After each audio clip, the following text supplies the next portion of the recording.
Agentic AI. You've heard the hype, right? It's this incredible promise of a digital workforce that can think, act, and totally transform your business from the ground up. The potential is, frankly, massive. But for most companies, there's a pretty harsh reality check waiting for them. And here it is. This is that reality check. Despite all the buzz, all the pilots, all the talk, a recent study from Deloitte found that only 11% of organizations have actually gotten agentic AI into production. Just 11%. That means for all the talk of transformation, almost 90% of companies are still stuck on the sidelines. That is a huge gap between the dream and the reality. So what gives? Why is there such a massive disconnect? Well, Gartner really hits the nail on the head here. They're predicting that a staggering 40% of these agentic AI projects will just flat out fail in the next few years. And get this, the reason isn't the technology. The tech is fine. The failure is one of strategy. As they say right here, companies are just automating broken processes. And this really gets to the core question for any manager, any leader looking at this space. If the technology is so powerful, why are so many smart, well-funded projects just hitting a brick wall? What is the fundamental mistake that keeps getting made over and over and over again? Well, the diagnosis is actually surprisingly simple. It's called the automation trap. It's this classic, kind of funny idea of paving the cow path. You know, you take an old, inefficient, winding trail that was made by cows, and you just slap a layer of fancy new pavement on it. You never stop to ask, hey, should we even be on this path in the first place? And believe it or not, this is not a new problem. 100 years ago, Henry Ford was saying the exact same thing about manufacturing. You gain nothing by finding a more efficient way to do something useless. So when you apply revolutionary AI to a broken, outdated process, you don't fix the process. You just make the brokenness happen at lightning speed. So let's break this down, because this distinction right here is everything. On one side, you have automation. That's just applying shiny new tech to your old, clunky processes. But on the other side, you have redesign. And that's about completely reimagining the work itself from the ground up, for a world where these digital agents are part of your team. That right there is the mindset shift that separates the winners from the losers. And this brings us to the new mandate. To really unlock what agentic AI can do, you have to make 3 fundamental shifts. First, a shift in mindset, from just automating to truly redesigning. Second, a shift in management, learning how to lead this brand new kind of workforce. And third, a shift in your architecture, building the right technical foundation. So let's start with that first one, redesign. The leaders at the companies that are getting this right, they totally get it. Just take this quote from HPE's CFO, Marie Myers. They didn't go looking for some small, easy task to automate. No, they intentionally picked a complex end-to-end process. Why? Because their goal wasn't just to patch up a tiny pain point, it was to genuinely transform how their business operates.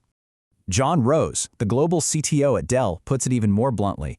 He says AI is, at its core, a process improvement technology.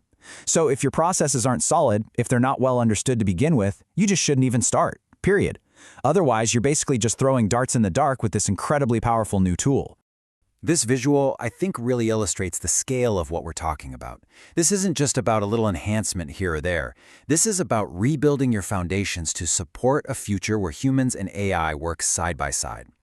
Okay, so once you've committed to redesigning, you immediately run into the second big shift. You've got to learn to manage a totally new kind of worker. This isn't about buying new software. It's about writing a whole new playbook for what we're calling a silicon workforce. To really succeed here, you need a new mental model. You have to start thinking about managing a silicon-based workforce. What does that mean? It means treating your AI agents not like tools, but like digital employees. They're workers who collaborate with your human or carbon-based team.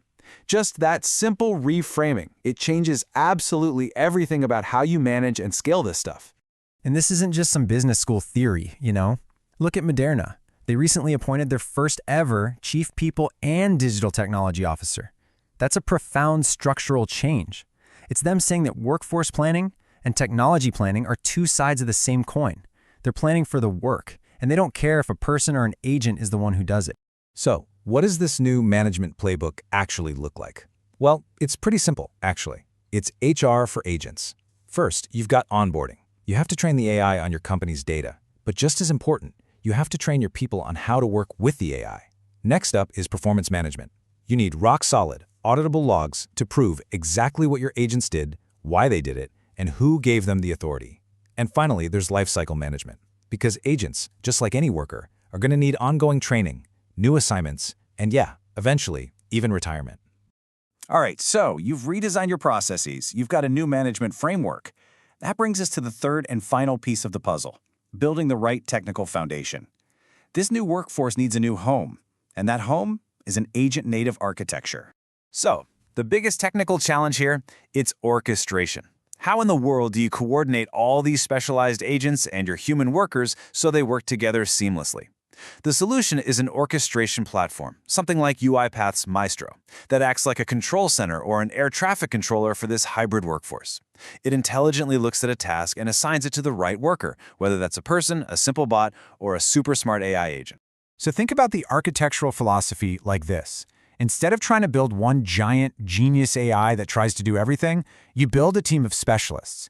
The winning strategy is to deploy lots of smaller, highly specialized agents, and then you use that orchestrator to get them all to collaborate on really complex business problems. It's much more flexible and powerful. So we'll end with this question, because it really gets to the absolute heart of the matter. As you're looking at bringing Agentic AI into your organization, are you just trying to find a faster way to travel down those same old cow paths, or are you really ready to make the necessary shifts in your mindset, your management, and your architecture to truly design the future of work? The answer to that question is going to determine whether you end up in the 11% that succeeds or the 40% that's predicted to fail.